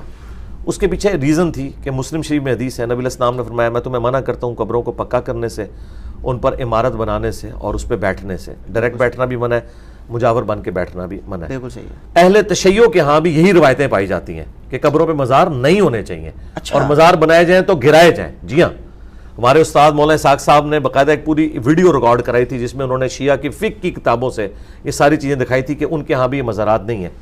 یہ تو حکمرانوں نے ایک سمجھ لیں ایک اڈے بنانے کے لیے کمائی کے, اور ان بڑی ہستیوں کے ساتھ اپنی ایفیلیشن کو شو کر کے اور عوام کو اپنے ساتھ لگانے کے لیے یہ سب کچھ کیا. ادروائز یہ کچھ کرنا ہوتا تو مجھے بتائیں, سیدنا عمر کے دور میں رومن اور پرشین امپائر گر گئی تھی, جی ہاں, اور مسلمان اتنے آسودہ حال ہو چکے ہوئے تھے, جی ہاں, تو حضرت عمر نے سونے کا گنبد کیوں نہیں بنا کے رکھ دیا؟ ٹیکنالوجی تو قبل از مسیح ہے. جی ہاں. یہ آیا صوفیہ جو ہے اس کا جو گنبد ہے گنبد خضرا سے کئی گنا بڑا گنبد ہے, اور یہ نبی الاسلام کی وفات سے آلموسٹ 40 نبی الاسلام کی پیدائش سے بھی, جی, یہ نبی صلی اللہ علیہ وآلہ وسلم کی پیدائش سے بھی آلموسٹ 30-40 سال پہلے کنسٹرکٹ ہوا ہے, پیدائش سے. اچھا, جی جی, آیا صوفیہ جو ہے یہ نبی الاسلام کی پیدائش سے پہلے کا ہے. تو اتنا بڑا گنبد جو کنسٹرکٹ ہوا ہے, اور کلیسا موجود تھے اس زمانے میں, تو صحابہ کرام کے لیے کوئی مسئلہ تھا نبی الاسلام کی قبر کے اوپر یہ بنانا؟ اور تابعین کے دور میں جبکہ صحابہ بھی زندہ تھے, نبی الاسلام کی وفات کے آلموسٹ آپ سمجھ لیں 60 سال کے بعد یہ ڈوم آف دا راک جو گولڈن ڈوم ہے جو قبۃ الصخرہ اس چٹان کے اوپر بنایا گیا جہاں سے نبی الاسلام معراج پہ تشریف لے گئے تھے, بیت المقدس. تو یہ اتنا بڑا گنبد ہے, یہ گنبد خضرا سے بھی بڑا ہے اور اتنا خوبصورت گنبد ہے. یہ نبی الاسلام کی وفات کے 60 سال بعد بنو امیہ کا جو حاکم تھا عبد الملک بن مروان, اس نے تعمیر کی ہے. اس کے لیے کوئی مسئلہ تھا کہ جب ادھر اتنا بڑا بنایا تو نبی الاسلام کی قبر اطہر پہ بناتا؟ اسے پتا تھا کہ نبی الاسلام نے اس چیز سے منع کیا ہوا ہے اور کسی نے اس کو ایکسیپٹ نہیں کرنا تھا. تو مجھے بتائیے جو کام نبی الاسلام کی وفات کے 650 سال بعد ہو رہا ہے وہ دین کیسے ہو گیا؟ گنبد خضرا کا تعلق نبی الاسلام کے ساتھ نہیں ہے, اس کا تعلق حکمرانوں کے ساتھ ہے. لہٰذا اگر آج ہم یہ ڈیمانڈ کرتے ہیں کہ سعودی حکومت کو یہ گنبد خضرا اتار لینا چاہیے اور اس کو اپنی اسی واپس حالت میں لے کے جانا چاہیے جو خلفۂ راشدین کے دور میں تھا کہ حجرہ عائشہ بنا ہوا تھا, اس کے اندر قبر اطہر تھی, اوپر سے کوئی ننگی نہیں ہو جائے گی, وہ چھت تھی پراپر. ابھی آپ کا یہ تقاضا ہے؟ جی جی, ہمارا تو تقاضا ہے, ہم تو سعودی حکومت سے تقاضا کرتے ہیں. نہیں, بے ادبی کیسے ہوگی؟ بے ادبی تو انہوں نے کی ہے کہ جنہوں نے نبی الاسلام کے بارے میں قرآن میں آیت ہے لا ترفعوا اصواتکم فوق صوت النبی, نبی کی آواز سے بھی آپ نے اپنی آواز کو بلند نہیں کرنا, آپ کے اعمال غارت ہو جائیں گے. جن لوگوں نے یہ حرکت کی کہ اس کنسٹرکشن کے دوران انہوں نے اوپر گنبد رکھا اور یہ شور مچایا, ظاہر ہے کہ اس طریقے سے تو اوپر گنبد نہیں رکھا گیا, وہاں پہ کوئی کرینے تو نہیں تھی. یہ سارے کا سارا جو ٹھوکا ٹھاکی انہوں نے کی ہے نبی الاسلام کی قبر اطہر کے پاس, کیونکہ نبی الاسلام اپنی وفات کے بعد بھی اس طرح ہی قابل احترام ہے جس طرح زندگی میں تھے, تو بے ادبی تو انہوں نے کی ہے.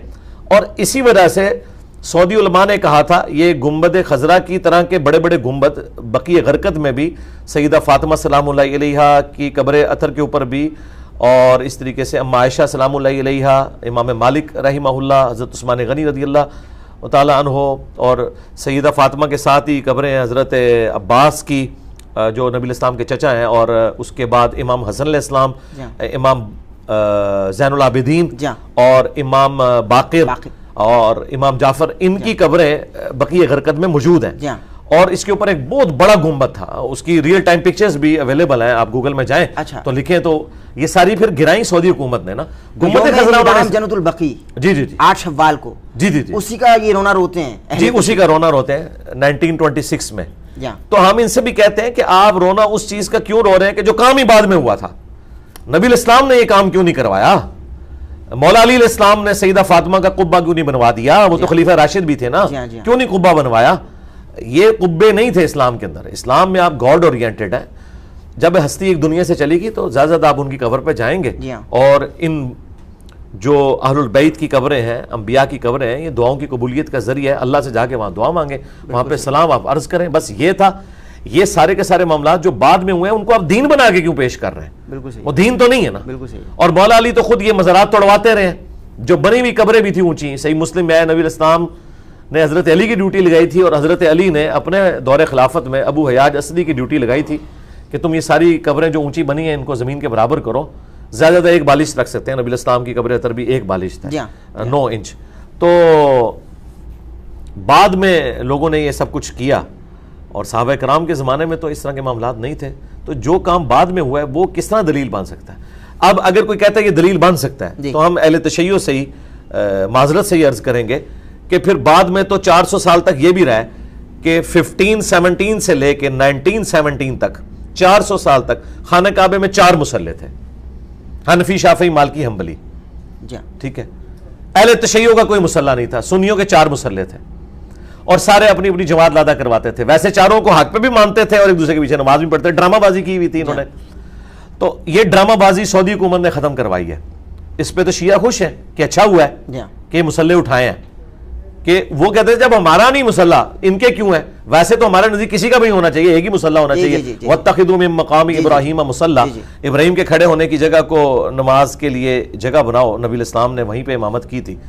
تو پھر ہم یہ کہیں گے 4 مصلی سعودی حکومت نے ہٹائے تھے. پہلے تو تھے بھائی جس سلطنت عثمانیہ جس نے شیعان علی کو ناحق قتل کیا، اسی سلطنت عثمانیہ نے 4 مصلی ڈالے ہوئے تھے خانہ کعبے کے اندر. تو اسی سلطنت عثمانیہ نے یہ مزار بنوائے ہوئے تھے. یہ نبی الاسلام صحابہ تابعین نے تو نہیں بنائے ہوئے. تو سلطنت عثمانیہ کے کیے ہوئے کام کب سے سنت ہو گئے کہ آپ ان کے اوپر غم منائیں؟ بالکل صحیح ہے. تو قبریں اسی طرح ہی ہونی چاہیے جس طرح ہے.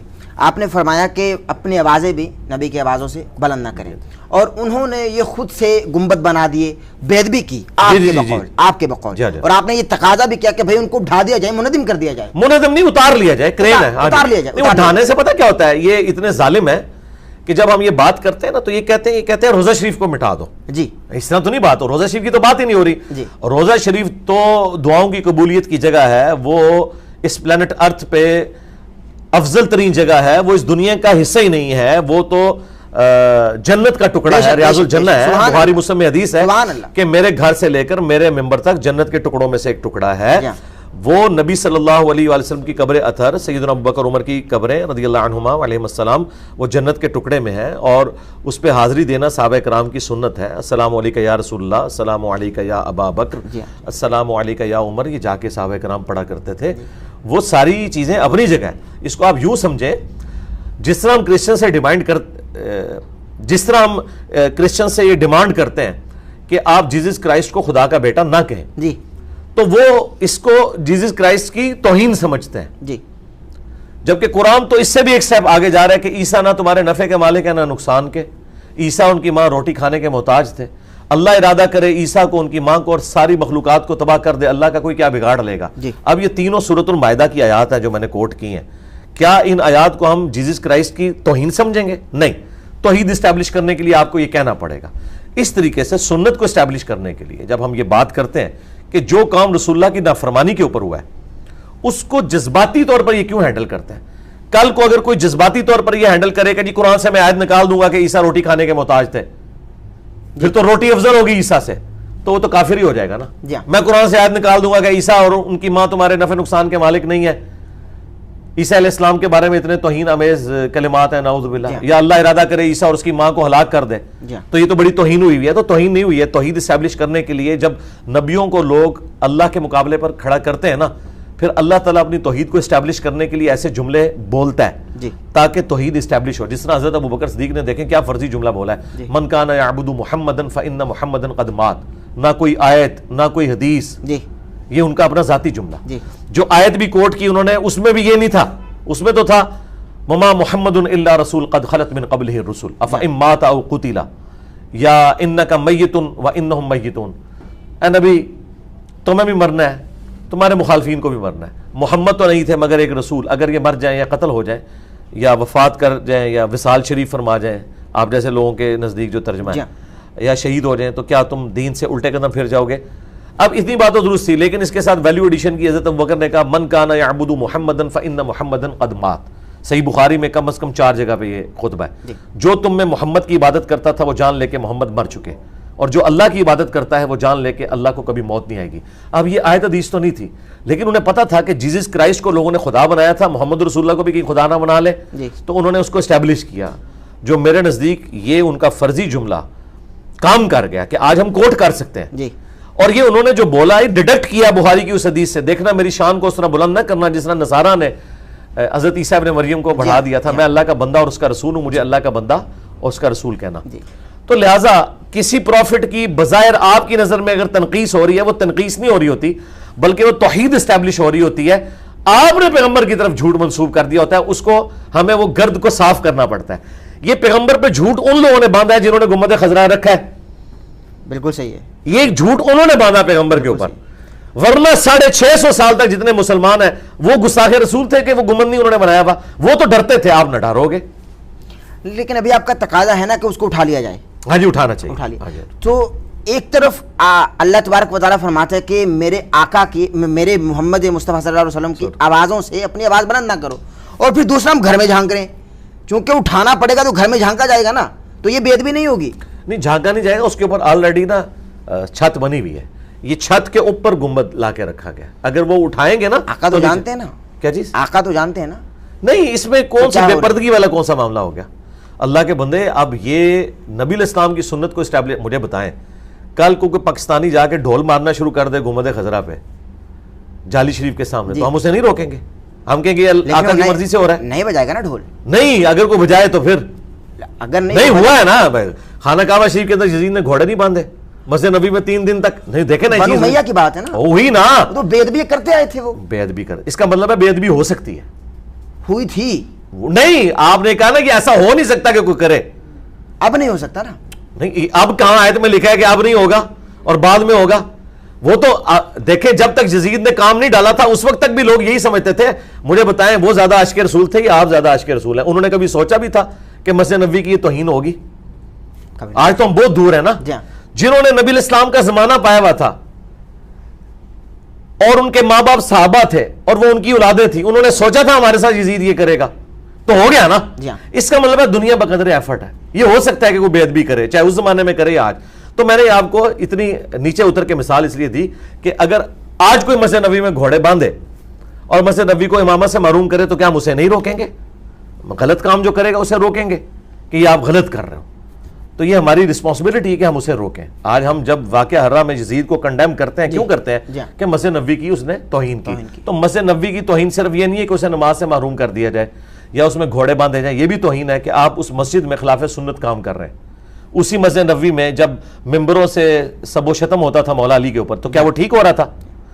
یہ ہونا تو نہیں چاہیے تھا نا. مروان وہاں جمعہ پڑھاتا تھا نا، حضرت علی پہ لعنت کرتا تھا نا. ہاں، تو پھر آپ کی نظر سے تو نہیں ہونی چاہیے تھی، لیکن وہی ہے نا پریکٹیکلی. تو ہم نہیں روکیں گے. ہم یہ کہیں گے کہ نہیں، یہ اللہ کی مرضی سے امام مسجد باندھ کے بیٹھ گیا، جو مرضی بھونکتا رہے. ایسا تو نہیں ہم کریں گے. ہم برائی کو روکیں گے. انہی برائیوں میں سے ایک برائی یہ تھی. لیکن ان کو کوئی بنانے والا ہوتا تھا نا، ان کو کوئی بنانے والا ہوتا تھا تو وہ بن جاتے تھے. اب بنانے والا کون ہوگا؟ چلے، یہ تو ایک لادہ سے بحث ہے نا. ہم تو بات کر رہے ہیں غلط ہے. نہیں، غلط تو ہے، لیکن ان کو بنانے والا کوئی نہ کوئی تھا. لیکن اب بنانے والا کون ہوگا؟ کس کو بنانے والا؟ یہ جیسے خرافات اب ظاہرہ کے ماضی میں ہوتے رہے ہیں. پاسبل ہے. دیکھیں 1926 سے پہلے تو ساری خرافات چل رہی تھی نا. 1926 میں ہی سعودی حکومت آئی ہے نا. تو مجھے مستقبل کا تو نہیں پتا نا. 1926 سے پہلے تو کسی نے سوچا بھی نہیں تھا کہ 400 سال کی سلطنت عثمانیہ الٹی جائے گی. ہار و عروج کو زوال ہے نا. بالکل صحیح ہے. بالکل یہاں پہ بھی بخاری مسلم میں موجود ہے، قرب قیامت میں ایک کالا حبشی کعبے کی اینٹ سے اینٹ بجا دے گا. قرب قیامت میں یہ ہوگا. بخاری مسلم میں حدیث ہے کہ قیامت اس وقت تک قائم نہیں ہوگی جب تک کہ دوبارہ سے کعبے کے اندر بتوں کی پوجا نہ شروع ہو جائے. اور یہ کام شروع ہوں گے دوبارہ. یہ تو پریڈکشن ہے نبی الاسلام کی. یہ پاسبل ہے. علی بھائی، یہاں آنے سے پہلے بہت سارے علماء کرام نے، اور سب سے بڑی بات، جن لوگوں کو اس کا زیادہ خدشہ ہے ان کے لیے تو ہو چکا. نجدی حکومت کا آنا ہی ان کے اوپر بہت بڑی لعنت پڑ گئی ہے. وہ تو کہتے ہیں ان کے پیچھے نماز نہیں ہوتی. تو میں آپ کے کیمرے کی وساطت سے کہہ رہا ہوں کہ جو لوگ اہل حدیث یا نجدیوں کو غلط کہتے ہیں ان کی تو راتوں کی نیندیں حرام ہو جانی چاہیے. اور میں کہتا ہوں وہ شیشے میں اپنی شکل دیکھ کے اپنے اوپر لعنت بھیجیں کہ پچھلے 100 سال سے مسجد نبوی اور بیت اللہ کا امام وہ ہے کہ وہ وہابی نجدی ہے. تو اللہ کے بندو ڈوب مرو کہ تم 5 وقت جس طرف رک کر کے نماز پڑھ رہے ہو وہاں پہ گستاخوں کا قبضہ ہے. تو آپ کہہ رہے ہیں یہ ہو نہیں سکتا، ہو گیا ہوا ہے، گستاخوں نے قبضہ کر لیا ہے. میجورٹی تو یہی کہتی ہے. مجھے آپ چھوڑ دیں. جن کا یہ تقاضا ہے نا، یہ کیسے ہو گیا کہ حضور کے ساتھ یہ گستاخی ہو جائے کہ گنبد خضرا لا کے رکھا گیا. اور اس سے بڑی گستاخی ہو گئی ہے کہ حضور کے مصلی پہ نزدیک کھڑے ہو گئے. کتنی بڑی میں نے دیکھے پھکی دی. پھکی تو پلانٹ ارتھ سے باہر جاتا ہے. پھکی تو آپ نے دی، یہ پلانٹ ارتھ سے باہر نہیں، بہت بڑی پھکی آپ نے دی. لیکن یہاں ذرا سی کوئی بے ادبی کر جائے اس کو راتوں رات مار دیتے ہیں. عاشقان مصطفیٰ کا جتھا ادھر آتا ہے بھائی، تو مار دیتے ہیں. تو اب کے دور میں اگر کسی عاشقین کے جتھے کے سامنے ایسا کچھ ہو جائے قتل کر دیں گے اس کو فوری طور پر. نہیں عاشقین کے سامنے یہ ہو رہا کیوں ہوتا بھائی؟ سرکار سارے عاشقین جا رہے ہیں وہاں ان کے ڈنگ نکلے ہوتے ہیں. آج تک مسجد نبوی کے امام پہ کسی عاشق رسول نے حملہ کیا ہے چھری کے ساتھ بھی؟ کیوں کرے گا؟ نہیں تو عاشق رسول ہے نا, یہاں تو چڑھ دوڑتے ہیں نا لوگوں کے اوپر, تو وہاں جو گستاخ امام ان کی نظر میں کھڑے ہیں تو ان کے اوپر کیوں نہیں چڑھتے؟ میں یہ نہیں کہہ رہا کہ چڑھے, ان کو پتا ہے کہ وہ لائف ٹائم ان پریزن ہوں گے, ٹھیک ہے نا. اور وہ عاشقان رسول جن کو بڑے نعرے مارنے کا شوق تھا پولیٹیکل چکر میں, وہ آپ کو پتا پکڑ کے انہوں نے جیل میں ان کو ڈال دیا, ٹھیک ہے نا. تو انہیں پتا ہے وہاں پہ سزا ملے گی, یہاں ان کو پتا ہوتا ہے کہ ہمیں سزا نہیں ملے گی, ہمارا مزار بنے گا اور ہماری آنے والی نسلیں تر جائیں گی, اس لیے یہاں عاشق رسول پیدا ہوتے ہیں. وہاں اللہ کے فضل سے نہ یورپ میں نہ امریکہ میں نہ سعودیہ میں کبھی کوئی عاشق رسول نہیں پیدا ہوگا انورٹڈ کاماز میں, یعنی جاہل عاشق رسول جو اس قسم کی ایکٹیویٹیز کو پرفارم کرے, اس لیے کہ وہاں قانون کی حکمرانی ہے. یہاں قانون کی حکمرانی نہیں, اس لیے یہ سارے آپ کو دندناتے ہوئے نظر آ رہے ہیں یہاں پہ. لیکن آپ عشق کے تو حامی ہیں نا؟ نہیں, اس عشق رسول کو تو ہم مانتے نہیں ہیں, تو جہالت ہے. لیکن عشق کے تو حامی ہیں نا آپ؟ ہاں جی, عشق رسول تو وہ ہے نا. عشق رسول کا تقاضا یہ ہے کہ گنبد خضرا وہاں سے ہٹانا چاہیے, نبی الاسلام کی نافرمانی پہ بنایا گیا. فرمان یہ ہے کہ قبروں پہ عمارت بنانے سے تمہیں منع کرتا ہوں. بالکل نبی الاسلام کے اس حکم کو اسٹیبلش کرنا چاہیے, اور عشق رسول ہمیں پہلے پاکستان سے شروع کرنا چاہیے. یہاں جتنے مزار ہیں نا ان کے اوپر سے عمارتیں ہٹانی چاہیے. میں قطع کروں گا, معذرت چاہتا ہوں, بالکل صحیح, آپ کا موقف ظاہر ہے کہ عوام سن رہے, اس سے پہلے بھی لوگوں نے سن رکھا ہے. آپ کے ایک کلپ میں آپ نے فرمایا آقا علیہ الصلوۃ والسلام کی حدیث کہ کسی کا دل دکھانا آپ کے سارے اعمال ضائع کر دیتے ہیں. آپ نے فرمایا, چونکہ آقا نے فرمایا, آپ کوٹ کر رہے تھے کہ سارے اعمال ضائع کر دیتے ہیں. آپ کی ان باتوں سے کروڑوں ناظرین کی دل آزاری ہو رہی ہے, آپ دل دکھا رہے ہیں غائبانہ طور پر, تو کیا آپ پر یہ شرائط لاگو نہیں ہوں گی؟ آپ کی پکڑ نہیں ہوگی؟ دل دکھایا جا رہا ہے, آن لائن دل دکھایا جا رہا ہے. پہلے عالم آن لائن ہوتا تھا, اب آن لائن دل دکھایا جا رہا ہے بھائی. ہاں جی, تو کیا آپ کو شرائط لاگو؟ ہاں جی, اس میں یہ ہے کہ دیکھیں, ہم نے تو اس شخص کا دل نہیں دکھانا جس کی قبر مدینے میں ہے صلی اللہ علیہ وآلہ وسلم. تو نبی صلی اللہ علیہ وآلہ وسلم کی نافرمانی میں جو کام ہو رہے ہیں ان کی تو ہم نے مخالفت کرنی ہے, کیونکہ قرآن میں ہے نبی کی آواز سے بھی آواز کو بلند نہیں کرنا. یہ تو چھوٹی چیز ہے جی, نبی کے فرمان سے اگر کوئی اپنی بات کو بلند کر دے تو ہم کیا اسے مسلمان سمجھیں گے؟ ایک یہ کہ نبی الاسلام کے ساتھ گفتگو کرتے ہوئے نیچرلی آواز بلند ہو گئی, اس پہ اللہ کا اتنا غصہ ہے. اور ایک ہے نبی آپ کو کہیں کہ یہ کام آپ نے نہیں کرنا, اور نہ صرف آپ کریں بلکہ آپ اس کے دفاع کے لیے کھڑے ہو جائیں, تو ایسا شخص تو مسلمان کہلانے کا حقدار بھی نہیں ہے.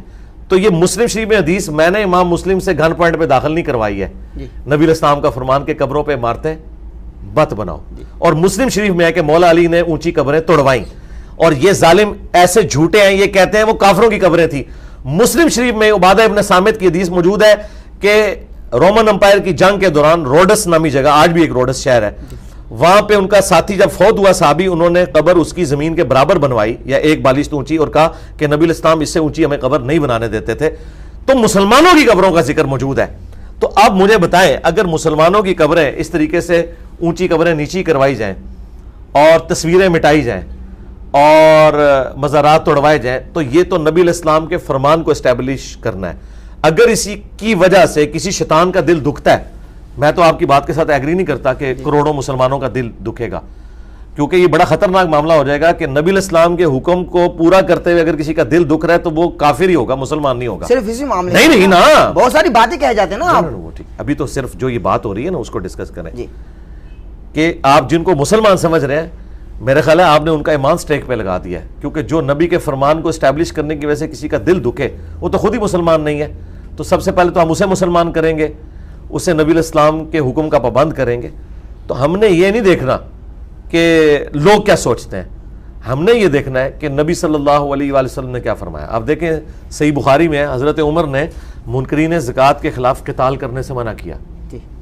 انہوں نے کہا کلمہ تو پڑھ رہے ہیں, نماز پڑھ رہے ہیں, صرف زکوٰۃ کے مسئلے میں اختلاف ہے نا. تو حضرت ابوبکر نے کیا کہا کہ جو نبی الاسلام کے دور میں ایک رسی بھی دیتا تھا نہیں دے گا, میں اس کے خلاف قتال کروں گا, کیونکہ جس طرح نماز اللہ کا حق ہے نا, اس طرح زکوٰۃ بھی اللہ کا حق ہے دولت میں. تو حضرت عمر فاروق رضی اللہ تعالیٰ کے مشورے کو حضرت ابوبکر نے ریجیکٹ کیا, اور حضرت عمر کے الفاظ ہیں اللہ نے ابوبکر کا سینہ کھول دیا کہ انہیں وہ بات سمجھ آ گئی جو ہمیں نہیں آئی تھی. تو بھائی اگر حضرت عمر کو ایک بات سمجھ نہیں آئی اور کئی صحابہ کو سمجھ نہیں آئی جو اکیلے ابوبکر کو سمجھ آئی ہوئی تھی, تو آج بھی ہو سکتا ہے کہ مجھے کوئی ایسی بات سمجھ آئی ہے جو آپ کو بھی سمجھ آ رہی ہے کہ نبی الاسلام نے فرمایا کہ قبروں پہ عمارتیں نہیں بنانی. تو حضرت ابوبکر نے صحابہ سے مخالفت کرتے ہوئے دین کو اسٹیبلش کیا، منکرین زکوٰۃ کے خلاف پروٹیسٹ نہیں کیا، تلوار اٹھائی ہے. ہم تلوار نہیں اٹھا رہے ان مزار والوں کے خلاف، ہم صرف ان کو علمی طور پہ کہہ رہے ہیں کہ یہ جو تم نے نافرمانی کے اڈے قائم کیے ہیں نبی الاسلام کی مخالفت کے اوپر، یہاں پہ جتنے مزار بزرگوں کے بنائے ہوئے ہیں، یہ فوراً خود گراؤ. بالکل صحیح، ہم نہیں گراتے، تم گراؤ. بالکل صحیح. تمام حق آپ تک کیسے پہنچ گیا؟ یہ بخاری مسلم کی وجہ سے. لوگ کیوں نہیں پڑھتے؟ لوگ دیکھیں، لوگوں کی تو حالت یہ ہے کہ اکثر لوگوں کو تو کلمہ ہی نہیں آتا، نماز نہیں آتی، قرآن ترجمے سے نہیں پڑھا ہوا. اگر تو ہم کوئی اپنی کتاب لکھ کے آپ کے حوالے کریں تو آپ ضرور کہیں کہ یہ آپ کے اوپر کوئی شاعری اتری ہے، جس طرح ان کے بزرگوں کے اوپر، صوفیوں کے اوپر شاعری اترتی تھی اور وہ شاعرانہ کلام پڑھ کے اسے دین بنا کے پیش کرتے تھے. یہ بخاری مسلم قرآن کے ترجمے انہوں نے چھاپے ہوئے ہیں، اپنے اپنے فرقوں کے ترجمے خود پڑھ کے دیکھ لیں کہ کیا یہ لکھا ہوا ہے کہ نہیں. جو کچھ میں بیان کر رہا ہوں، اگر کوئی بریلوی ہے تو مسلم شریف بریلویوں کی کھول کے پڑھ لے کہ اس میں کیا لکھا ہوا ہے یا نہیں لکھا ہوا، یہ آپ بات کریں. تو میں نے وہ جو شروع میں مثال دی تھی کہ اگر ایک پرائمری اسکول کا بچہ کہتا ہے کہ 279 نمبر آیت میں لکھا ہے سود کھانے والے کے خلاف اللہ رسول کا جنگ ہے، تو آپ مجھے یہ کہیں گے یہ پاکستان میں اتنے بینک کیوں کھل گئے ہیں؟ بھائی میرا کیا لینا دینا ان بینکوں کے ساتھ جو سودی کام کر رہے ہیں؟ میں تو ان پرنسپل سود کو حرام ہی بتاؤں گا نا. بالکل صحیح ہے. جس طرح ان بینکوں کی وجہ سے سود حلال نہیں ہوتا، تو مزاروں کی وجہ سے مسلم شریف کی حدیث ختم نہیں ہو جاتی. بہرحال کتنا پیارا جواب آپ کو مل گیا، یہ بھی پلانٹ ارتھ سے باہر گیا. اچھا بالکل صحیح ہے، بالکل صحیح ہے. اچھا علی بھائی، جب میں حاضر ہوا ہوں نا یہاں، جب میں حاضر ہوا ہوں تو ہمیں بتایا گیا انتظامیہ کی جانب سے کہ یہ جو کرسیاں لگی ہوئی ہیں نا، جی جی، یہاں بابوں کو بٹھانے، ان کا ادب کرو، کیونکہ بڑے بابے ہیں نا، بزرگ ہیں، ان کا عزت کرو، احترام کرو، بابوں کا ادب کرو. تو یہاں جب بیٹھا تو یہاں عجیب جملہ سننے کو ملا، بابے دشائی کوئی نہیں. جی جی، ایک طرف بابوں کا ادب کرایا جا رہا ہے، دوسری طرف کہا جا رہا ہے بابے دشائی کوئی نہیں. وہ بابے ان بابوں سے بہتر ہوں گے، یہ میں بتا رہا ہوں آپ کو، آپ کی نظر میں. ہاں نہیں بتا رہا ہوں میں آپ کو. اس حوالے سے کیا کہیں گے؟ اس کرسی پہ کوئی ایک بابا بھی نہیں ہے جس نے چشتی رسول اللہ کلمہ پڑھوایا ہو. ٹھیک ہے، اگر اس طرح کا بابا میرے ہتھے چڑھ جائے تو پھر دیکھیں اس کے ساتھ ہم کیا کرتے ہیں. ٹھیک ہے، اسے توبہ کروائیں گے، ماریں گے نہیں. تو اللہ کا شکر ہے یہاں پہ جتنے آتے ہیں محمد رسول اللہ پڑھتے ہیں اور اسی چیز کو آگے لے کے چلتے ہیں. تو آپ مجھے بتائیں کہ محمد رسول اللہ پڑھنے والا بابا قابل احترام ہے یا چشتی رسول اللہ پڑھنے والا نہیں باقاعدہ مریدوں سے پڑھوانے والا قابل احترام ہے، یا اشری تھانوی رسول اللہ پڑھوانے والا، اسے انڈورس کرنے والا قابل احترام ہے؟ تو میرا خیال ہے کسی مسلمان سے بھی پوچھ لیں تو اسے کلیئر ہے. تو بابوں کا احترام اس وقت تک ہے جب تک وہ رسول اللہ کے ساتھ غداری نہ کریں. یہ دیکھیں، یہ بابے وہ ہیں جنہوں نے وفاداری کی ہے، تو ہم نے ان کی کتابیں اپنے ٹیبل کے اوپر رکھی ہیں. ہم انہیں رحمہ اللہ کہتے ہیں، رضی اللہ عنہ کہتے ہیں. میں امام بخاری، امام مسلم کے ناموں کے ساتھ علیہ السلام بھی استعمال کرتا ہوں رسپیکٹ کے طور پر. تو ان بابوں سے ہمیں اختلاف نہیں ہے. جس طرح آپ کو پتہ ہے کرائسٹ اور اینٹی کرائسٹ ہے. جی، کرائسٹ مسیحا، اور دجال کو بھی کہتے ہیں مسیح الدجال. آپ کو پتہ ہے بھی دجال کو مسیح کیوں کہتے ہیں؟ اس لیے کہ وہ بھی مسیح ہونے کا دعویٰ کرے گا لیکن وہ جھوٹا مسیح ہے. عیسیٰ ابن مریم جو ہیں وہ سچے مسیح ہیں اور دجال جھوٹا مسیح ہے، دونوں مسیح ہونے کا دعویٰ کر رہے ہیں. تو بابے وہ بھی ہیں جنہوں نے نبی الاسلام کی دعوت پہنچائی، امام بخاری، امام مسلم، یہ ہمارے بابے ہیں.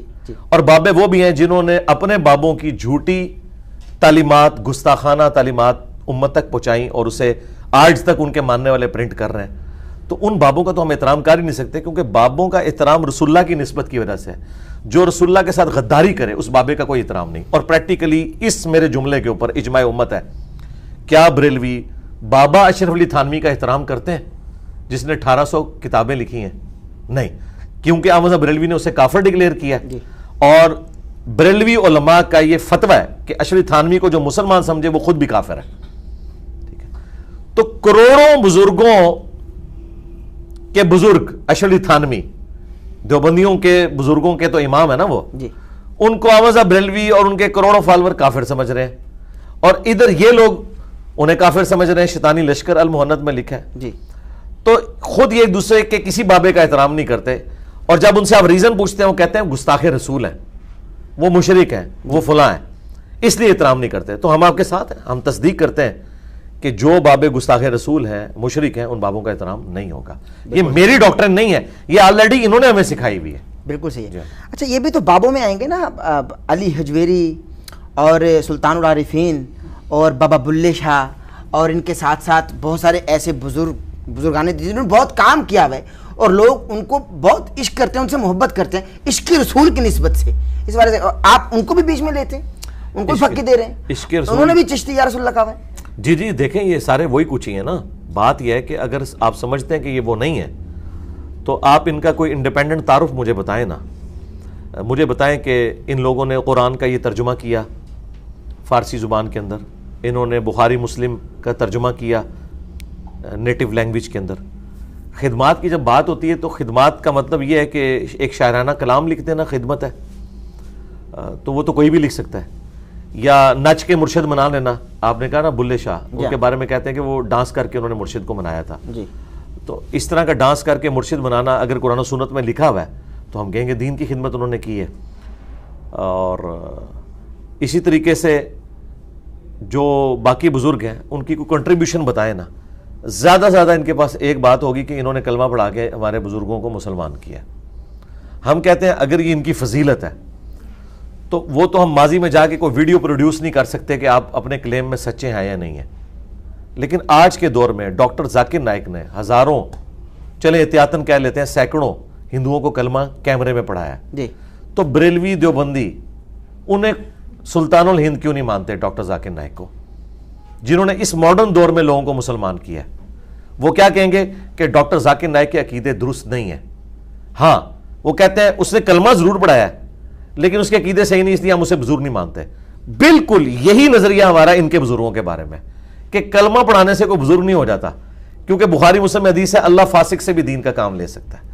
اگر آپ نے کسی بزرگ کی بزرگی ثابت کرنی ہے نا تو آپ نے اس کی کوئی کنٹریبیوشن دکھانی ہے. کلمہ پڑھانا تو کوئی کنٹریبیوشن نہیں ہے. لیکن مولود الدین چشتی 90 لاکھ لوگوں کو مسلمان کر، ہاں تو وہ ڈاکٹر شاستو حسین، بادشاہ حسین، جی جی جی دین استو حسین، دین بناستو حسین. حسین علیہ السلام کی تعریف تو یار کافروں نے بھی کی ہے. حسین علیہ السلام کی تعریف کرنے سے کوئی خود بڑا نہیں ہو جاتا. آپ نے ذاکر نائک کا بھی حوالہ دیا نا، وہ یزید کو رضی اللہ کہتے ہیں، مولود الدین چشتی نے تو نہیں کہا. نہیں فرق تو دیکھیں نا آپ ان کو ان سے تو نہ ملائیں نا. فرق پہ اگر آپ کہیں گے تو معین الدین چشتی صاحب نے تو بہت بڑا کام کیا ہے جو ان کی طرف منسوب ہے. ہم ایک ٹن حسن ظن رکھتے ہیں کہ انہوں نے نہیں کیا ہوگا، لیکن چونکہ ان کے ماننے والے اسے صحیح سمجھتے ہیں تو ہم نے تو ان کی بات ہی ماننی ہے نا. تو انہوں نے تو اپنے نام کا کلمہ پڑھایا. ڈاکٹر ذاکر نائک نے تو نبی کے نام کا کلمہ پڑھایا، اپنے نام کا نہیں پڑھایا. یہ بہت بڑا ڈفرنس ہے. جب کلمہ ہی نہیں ہے تو بات ہی ختم ہوگی. آج دیکھیں جو لوگ جھوٹی موٹی لکھ کے قادیانی اپنے آپ کو جرمنی جا رہے ہیں، یہاں علماء کہتے ہیں نہیں وہ کافر ہو چکے ہیں کیونکہ انہوں نے وقتی طور پہ ایگری کیا ہے. یہاں پہ ان کا پیر کہہ رہا ہے بیٹا پڑھ چشتی رسول اللہ، تو یہ کہتے ہیں نہیں امتحان کے طور پہ پڑھایا. دیکھیں بعد میں انہوں نے کہہ دیا، بھئی بعد میں جب کہا تو خود کلمہ پڑھ کے مسلمان نہیں ہوئے وہ، نہ انہوں نے کوئی بیعت اپنی کی ہے، کیونکہ جب کوئی اس طرح کا کلمات کفر بولتا ہے اس کی بیعت بھی ٹوٹتی ہے، وہ کافر بھی ہو جاتا ہے، اس کا نکاح بھی ٹوٹتا ہے. تو وہ جو ان کے چاچو تھے چشتی صاحب، ان کی چاچی چلی گئی ان کے عقد سے، تو نہ انہوں نے دوبارہ نکاح کیا، الٹا انہوں نے مرید کر لیا اسے. مرید تو وہ کر نہیں سکتے تھے، ان کی بیعت ٹوٹ چکی تھی کلمات کفر کی وجہ سے. انہوں نے کلمہ بھی نہیں پڑھا، اور کلمہ پڑھ کے ہی مسلمان ہونا تھا، صرف یہ کہہ کے نہیں کہ یہ غلط تھا اور یہ صحیح تھا. نہیں، کلمہ پڑھنا ہوتا ہے. جو بندہ کافر ہوتا ہے پھر دوبارہ سے وہ کلمہ پڑھتا ہے. پھر کلمہ پڑھنے کے بعد پہلے انہوں نے بیعت اپنی کرنی تھی، پھر اسے مرید کرنا تھا. وہ پتہ نہیں کس کا مرید کیا انہوں نے. یعنی بیسک جو دین ہے وہ بھی تعلیمات سے یہ لوگ آ رہی ہیں. تو آپ کہہ رہے ہیں ہم ان لوگوں کو بابا مان لیں، تو سوائے اس کے کہ کوئی شخص پرانا ہو جائے اور لوگ اس کی زیادہ عزت کرنا شروع کر دیں، یہ اگر دلیل ہے کہ وہ بندہ بزرگ ہے، تو غلام احمد قادیانی دجال کی زندگی میں اتنے لوگ اس کو نہیں مانتے تھے جتنے 800 سوا سو سال کے بعد مان رہے ہیں. تو کیا ہم اسے بزرگ مان لیں گے؟ بزرگی کا کرائٹیریا قرآن و سنت ہے. ٹھیک ہے. اور اس سے اگلی بات، آپ لوگ یہ 90 لاکھ کی جو بات کرتے ہیں، اللہ کے بندوں 90 لاکھ تو آبادی نہیں تھی اس وقت سب کانٹیننٹ کی. 8 سے 800 سال پہلے اگر 90 لاکھ لوگ مسلمان تھے نا، آج اگر ان کی اولادیں کیلکولیٹ کریں نا تو ہندوؤں سے زیادہ ہماری آبادی سب کانٹیننٹ میں ہونی چاہیے تھی. ہم تو آدھے بھی نہیں ہندوؤں سے. وہ خوشی میں پھر شہادت اختیار کر لیں. نہیں کہانیاں بنائی ہیں، 90 لاکھ سے کوئی نہیں ہے، 90,000 بھی نہیں. تو سرکار اس حساب سے اگر آپ بات کریں تو ملینز آف اسٹوڈنٹس تو میرے بھی ہیں. تو کیا میں پھر سلطان الپاکستان بن جاؤں گا؟ تو کیا آپ تو خود کو کچھ کہتے نہیں ہیں. اچھا ہونا ویری سیریس اسٹوڈنٹ علی بھائی، ہم یہ سنتے ہیں اہل تشیع کی مجالس سے کہ بی بی فاطمہ الزہرا کو سلام اللہ علیہ دفنایا نہیں، چھپایا گیا، وہ بھی 40 قبروں میں. اور بہت مولا علی روتے رہے, رات کی تنہائی میں جا کر چھپایا, اور 40 قبریں پہلے کھودی گئی, بنائی گئیں, چونکہ مسلمان کدال لے کر پہنچ چکے تھے. اس حوالے سے کیا کہیں گے آپ؟ سب کہانی ہے جی, جھوٹ ہے, سٹوری ہے. اگر یہی بات ہے تو سیدہ فاطمہ کی تو ایک ہی قبر ہے بقیع غرقت کے اندر, 40 قبریں تو کوئی نہیں ہے, اور آئیڈینٹیفائڈ ہے, بالکل پتہ ہے, ترتیب کے ساتھ ہے. مجھے بتایا سیدہ فاطمہ سلام اللہ علیہا کی قبر کو کس نے اکھاڑنا تھا, کس کو اختلاف تھا ان کے ساتھ؟ نبی الاسلام کی بیٹی تھیں, اور زیادہ سے زیادہ بلیم حضرت ابوبکر عمر پہ لگائیں گے نا, تو حضرت ابوبکر کی تو حدیث ہے بخاری کے اندر کہ محمد کے قرب کو آل محمد کے قرب میں تلاش کرو, اور اس حدیث کو امام بخاری نے حسن و حسین کے چیپٹر میں لیا. وہ تو خود اتنا ان کا احترام کرتے تھے سیدہ فاطمہ کا, اور سیدنا حسن و حسین کا, مولا علی کا. یہ سب کہانی ہے, اس طرح کی کہانیاں بک جاتی ہیں نا, کوئی حقیقت نہیں ان کے اندر. لیکن یہ وصال تھا یا شہادت تھی؟ نہیں, نیچرل ڈیتھ ہے. پہلے ہی نبی الاسلام نے فرما دیا تھا کہ میرے گھر والوں میں سب سے پہلے تم مجھے آ کے ملو گی. بخاری مسلم میں حدیث ہے, اس میں نبی الاسلام نے نہیں فرمایا کہ تم شہید ہوگی, ورنہ تو یہ بہت بڑی بات تھی. جی, مولا علی کو آپ نے بتایا کہ تم شہید ہوگے, حسن و حسین کو بتایا گیا کہ وہ شہداء ہوں گے, جی, حضرت طلحہ زبیر کو بتایا گیا مسلم شریف کے اندر کہ تم شہداء ہوگے, تو سیدہ فاطمہ کو بھی بتایا جاتا. جو ہمیں حدیث ملتی ہے بخاری مسلم میں وہ یہی ہے کہ ایک بات کان میں کہی, وہ رو پڑی, اور اس میں آپ نے وفات کی خبر دی تھی جو بعد میں بتایا سیدہ فاطمہ. جی جی جی. اور دوسرا یہ بتایا کہ تم جنتی عورتوں کی سردار, اور سب سے پہلے میرے اہل البیت میں سے تم مجھے آ کر ملو گی. وہاں بڑا اچھا موقع تھا, نبی الاسلام کہتے کہ تم شہید ہو کے مجھے ملو گی. اور سب سے جو چھکے والی بات, اینٹی وینم, الزامی جواب, مولا علی علیہ السلام کیا کسی ایسے شخص کی بیعت کر سکتے تھے امت کے وسیع تر مفاد کے اندر بھی کہ جو ان کی بیوی کا قاتل ہو؟ سوال یہ ہو ہی نہیں سکتا. سوال ہی آج ہم ماننے کے لیے تیار نہیں ہیں, تو اس کا مطلب ہے یہ ساری کی ساری کہانی ڈھکوسلے کے اوپر مبنی ہے, اس کے حقیقت سے کوئی تعلق نہیں ہے, یہ چورن ہے جو بیچا جا رہا ہے. بالکل صحیح, بالکل صحیح. میں اگلے سوال کی جانب بیٹھ رہا ہوں. علی بھائی خادم رضوی صاحب اس دور کے اتنے بڑے عالم تھے کہ ان کا جنازہ ایشیا بھر کے بڑے جنازوں میں تصور کیا جاتا ہے, اور ظاہر ہے کہ عوام الناس نے دیکھا بھی. تو جنازے میں افراد کا زیادہ ہونا میت کی بخشش کا ذریعہ بن جاتے ہیں؟ حضرت ابو ذر غفاری کے جنازے کے اندر تو ایک صف بھی پوری نہیں تھی, جو آپ جسے صف کہتے ہیں, 3 یا 4 لوگ تھے, گمنامی میں مر گئے وہ, تو ان کو تو اس سے کوئی فرق نہیں پڑتا. اب یہ کہنا کہ بڑے جنازے کسی کی بزرگی کی علامت ہے, تو پھر فرقوں سے ہٹ کے بات ہونی چاہیے نا. جی, تو مولانا مودودی رحمہ اللہ کا جنازہ جو ہے اس کی ویڈیوز بھی موجود ہیں. جی, قذافی اسٹیڈیم پورا بھرا ہوا تھا اور باہر بھی لوگ موجود تھے. تو مولانا مودودی کو کیا یہ لوگ جو خادم رضوی صاحب کے ماننے والے ہیں اس بنیاد پہ جنتی ڈکلیئر کر دیں گے؟ جنید جمشید صاحب کا اتنا بڑا جنازہ ہوا, حاجی عبدالوہاب صاحب جو رائے ونڈ میں 70 سال سے زیادہ بیٹھے رہے اور انہوں نے دعوت و تبلیغ کا کام کیا, کیا بریلوی ان کا جنازہ دیکھ کے, اتنا بڑا لاکھوں میں ان کا جنازہ ہوا ہے, مان لیں گے کہ وہ بزرگ ہیں؟ یہ کہیں گے کہ نہیں جنازوں سے کیا فرق پڑتا ہے؟ بھئی جب دوسرے فرقے والے کا جنازہ ہو تو اس سے کوئی فرق نہیں پڑتا, تو تمہارے جنازے سے کیا فرق پڑے گا؟ اور دوسری طرف مسلم شریف میں حدیث ہے, اگر کسی مسلمان کے جنازے میں 40 بھی لوگ ایسے شریک ہو جائیں, ایک روایت میں 100 آیا, ایک میں 40, جو شرک نہ کرتے ہوں, تو اللہ تعالیٰ ان 40 لوگوں کی شفاعت اس شخص کے حق میں قبول کر لے گا, اس کی مغفرت ہو جائے گی. تو 40 بندے بھی بہت ہیں جو شرک نہ کرتے ہوں. 40 لاکھ شرک کرنے والوں کے اگینسٹ ایک 40 بندے ایسے جو شرک نہ کرتے ہوں, وہ بھی شفاعت ہو جائے گی. تو میرا خیال ہے کہ اس طرح کی باتوں کو دلیل نہیں بنانا چاہیے جن کو آپ ڈیفینڈ نہ کر سکیں. محمد علی جناح کتنا بڑا ان کا جنازہ ہوا تھا, جی, تو دیکھ لیں وہ بھی کنٹروورشل پرسنالٹی بنی ہوئی ہے نا مسلمانوں میں. تو یہ ایک جذباتی جملہ تھا احمد بن حنبل کا, جی, انہوں نے کہیں بول دیا تھا اس وقت کے حاکم وقت کو کہ ہمارے جنازے فیصلہ کریں گے, ٹھیک ہے نا. ہاں, تو یہ نہ قرآن ہے نہ حدیث ہے. احمد بن حنبل پتہ نہیں کوئی وکھرے جہاں میں تھے تو ایک جملہ انہوں نے بول دیا. ہم تو میرے بھائی حضرت امیر معاویہ رضی اللہ تعالیٰ عنہ کی بھی کوئی بات قرآن و سنت کے مطابق نہ ہو تو قبول نہیں کرتے. تو احمد بن حنبل تو شاہی کوئی نہیں کہ وہ کوئی بات کریں اور ایک کوئی شرلی چھوڑ دیں اور ہم لے کے اس کے پیچھے. یہ علم کی دنیا ہے, یہاں علمی بات ہونی چاہیے, یہ کوئی دلیل نہیں ہے. وہ تو بھائی حکمران جن کے ساتھ ہوتے ہیں ان کے جنازے بڑے ہو جاتے ہیں, اور جن لوگوں کے چاہنے والے ان کے ساتھ ہوتے ہیں ان کے جنازے بڑے ہو جاتے ہیں. اس سے کیا فرق پڑتا ہے؟ لیکن کنٹریبیوشن تو رہا ہے نا ان کا, خادم رضوی صاحب کا. کیا کنٹریبیوشن ان کا؟ کوئی ایک بتا دیں جو آپ سب سے بڑا ہے نا، سوچ کے بتائیں. ختم نبوت کی بات کی ہے اور بچوں کو عاشق رسول بنا دیا، جذبہ پھیلا دیا بھائی. نہیں، ختم نبوت لوگ سڑکوں پہ نکل آئے نا. ختم نبوت پہ تو انہوں نے کبھی بات ہی نہیں کی ہے. انہوں نے ہمیشہ اینٹی قادیانی بات کی ہے، ختم نبوت پہ کبھی بات. یہ کنٹریبیوشن نہیں ہے. یہ تو میں سمجھتا ہوں کہ ادھورا سچ جو ہے نا، یہ زیادہ خطرناک ہوتا ہے.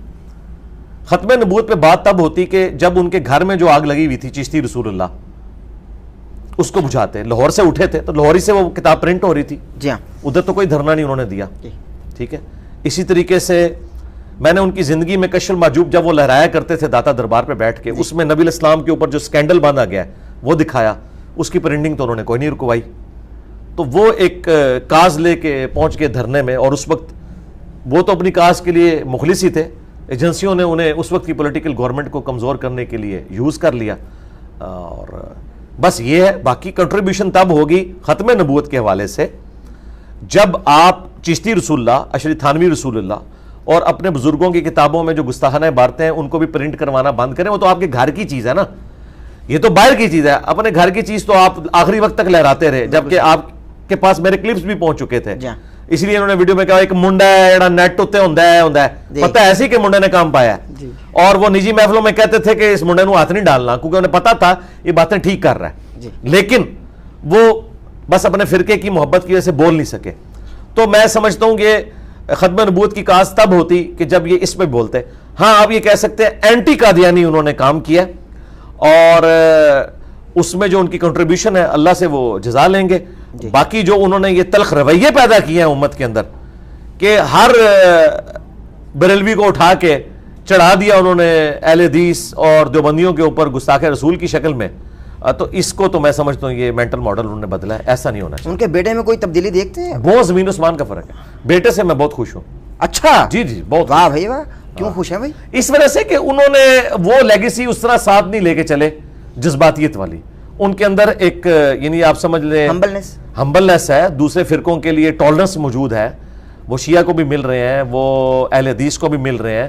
اس کی وجہ سے اپنے فرقے کے بڑے علماء کی وہ گالیاں بھی کھا رہے ہیں. تو اس وجہ سے میں تو ان کو کافی اس اعتبار سے پسند کرتا ہوں. بالکل صحیح، بالکل صحیح. اچھا مجھے علی بھائی یہ بتائیے کہ ایک روایت معلوم نہیں ملتی ہے، نہیں ملتی، لیکن بہت ہم نے انٹرنیٹ پہ سنا کہ ایک بوڑھی عورت آقا علیہ الصلوۃ والسلام پر کوڑا پھینکتی تھی. خادم رضوی صاحب نے بھی اس پہ بہت جلالی انداز میں کہا کہ بھائی صحابہ مر گئے تھے معاذ اللہ، وہ کہاں تھے؟ بالکل جھوٹی روایت ہے. اس والے سے کیا کہیں گے؟ یہ انہوں نے کہا کہ صحابہ مر گئے تھے. بالکل انہوں نے کہا. تو یہ تو گستاخی نہیں ہے. یہ جملہ میں بول دوں. آپ نہیں کرتے؟ نہیں میں یہ آپ سے زیادہ عمر کے ہیں، وہ کر سکتے ہیں. بات یہ ہے کہ یہی جملہ اگر میں بولوں. آپ بولتے ہیں؟ نہیں میں یہ کہہ رہا ہوں نا، اگر یہ میں جملہ بولوں تو یہ لوگ کہتے ہیں گستاخی ہو گئی ہے. یہ خود بولیں تو یہ گستاخی نہیں ہوتی ہے. صحابہ مر گئے تھے، اس جملے کو کاٹیں گے. یہ میرا جملہ ہو تو کاٹ کے کلپ بنائیں گے، دیکھو یہ کہہ رہا ہے صحابہ مر گئے تھے. اس کو تمیز نہیں بات کرنے کی. تو یہ میں نے آپ کی بات میں سے یہ بات اچھلی اس لیے کہ جب علمی کنٹریبیوشن میں اس طرح کی بات ہو رہی ہوتی ہے نا، اسے گستاخی نہیں شمار کیا جاتا، کیونکہ وہ صحابہ کی کوئی توہین نہیں کر رہا ہوتا. قرآن میں لکھا ہے نا کہ قرآن ہزل نہیں ہے. یعنی قرآن بکواس نہیں، نعوذ باللہ، یعنی ہزل نہیں ہے. وما ہوا بالہزل. تو اس کا یہ مطلب نہیں کہ قرآن کی کسی نے توہین کر دی ہے، یا قرآن میں ہے کہ نبی شاعر نہیں ہے تو نبی کی توہین ہو گئی ہے، یا نبی پاگل اور دیوانہ نہیں ہے تو نبی کی توہین ہو گئی ہے. نہیں ہے کہا ہے نا. ہاں لیکن جب کہنے والا انجینئر ہوتا ہے تو گستاخی ہوتی ہے، جب یہ کہنے والے خود ہوتے ہیں تو گستاخی نہیں ہوتی. باقی یہ رہ گیا خادم رضوی صاحب کو یا کسی بریلوی عالم کو تو یہ حق ہی نہیں پہنچتا کہ وہ کسی واقعے کو یا کسی حدیث کی کتاب میں آئی ہوئی حدیث کو ضعیف کہیں. ان کے نزدیک تو ہر چیز ہی ٹھیک ہوتی ہے، وہ تو صحیح اور ضعیف کا فرق ہی نہیں کرتے. تو خادم رضوی صاحب کو تو حق نہیں پہنچتا. ہاں اگر آپ ہم سے اصول محدثین پہ پوچھیں تو یہ روایت ثابت نہیں ہے، لیکن جو لوگ اسے کہہ رہے ہیں ثابت نہیں ہے نا، ان کے نزدیک تو جو کچھ بھی وہ بیان کر رہے ہیں نا کچھ بھی ثابت نہیں ہے، اور وہ آلریڈی بیان کرتے ہیں. خادم رضوی صاحب جو کچھ کہانیاں خود کرایا کرتے تھے ممبروں کے اوپر، تو وہ بھی تو کوئی نہیں ثابت ہے. وہ کہاں سے ثابت ہو گئی ہیں؟ تو وہ اس لیے کرواتے تھے کہ ان کے فرقے کو سپورٹ کرتی تھی، اور جو ان کے ایک بات کو سپورٹ نہیں کرتی تھی بات، اس کو کہتے تھے یہ ثابت نہیں ہے. تو میرا خیال ہے کرائٹیریا ایک ہونا چاہیے. یعنی یہ صحیح روایت ہے نا آپ کے نزدیک؟ نہیں کوئی صحیح نہیں ہے روایت. اچھا علی بھائی بالکل آخری سوال ہے، پاکستان کا مستقبل کیا دیکھتے ہیں؟ پاکستان کا مستقبل دعا ہی کر سکتے ہیں اس کے لیے. فی الحال تو ہمیں کوئی قریب قریب کوئی روشن نظر نہیں آ رہا، لیکن دعا کرتے ہیں. آپ کا کوئی ارادہ ہے سیاست میں آنے کا؟ نہیں کوئی ارادہ نہیں ہے. نوجوان بہت محبت کرتے ہیں آپ سے. نہیں نوجوان محبت کرتے ہیں تو میں نوجوانوں کی محبت کی وجہ سے جس طرح باقی لوگوں کو زوم ہو جاتا ہے اور وہ ڈی ٹریک ہو جاتے ہیں، تو میں ان نوجوانوں کا استاد ہوں کہ جو واقعی استاد ہے اور پڑھا لکھا آدمی ہے، اسے پتہ ہے کہ میں نے نوجوانوں کی ڈگر پہ نہیں چلنا، بلکہ میں نے اپنی عقل کو استعمال کرنا ہے کہ اس وقت کس چیز کی ضرورت ہے. تو میں ان کے بہکاوے میں کبھی بھی نہیں آؤں گا، ورنہ میں ٹیچر کہاں سے ہوا؟ بالکل صحیح. استاد تو پھر استاد ہوتا ہے. علی بھائی بہت شکریہ، آپ نے قیمتی وقت عنایت فرمایا. جزاک اللہ جی. بہت السلام مہربانی، علیکم. بہت جزاک مہربانی. اللہ سلامت رکھے آپ کو. ناظرین محترم، اسی کے ساتھ اپنے میزبان احمد نذیر کو اجازت دیجیے. ہمارے چینل کو سبسکرائب کر لیجیے گا، بیل آئکن کے بٹن کو پریس کرنا ہر نہ بھولے گا تاکہ آپ ہماری آنے والی لیٹسٹ اپڈیٹ سے محظوظ ہو سکیں. اجازت دیجیے. اللہ حافظ ناصر.